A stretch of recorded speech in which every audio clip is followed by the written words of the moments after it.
You ask Tiger to solve. This deals with linear equations with one unknown. The final result is n equals -6.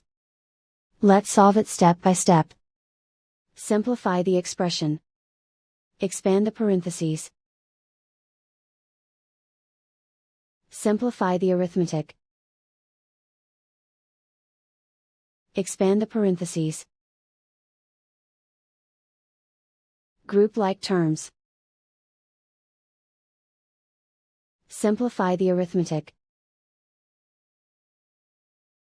Group all constants on the right side of the equation.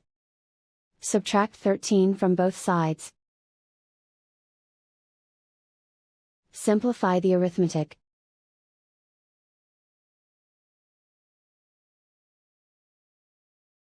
Isolate the n. Divide both sides by 4. Simplify the fraction. Find the greatest common factor of the numerator and denominator. Factor out and cancel the greatest common factor. And so the final result is n equals -6.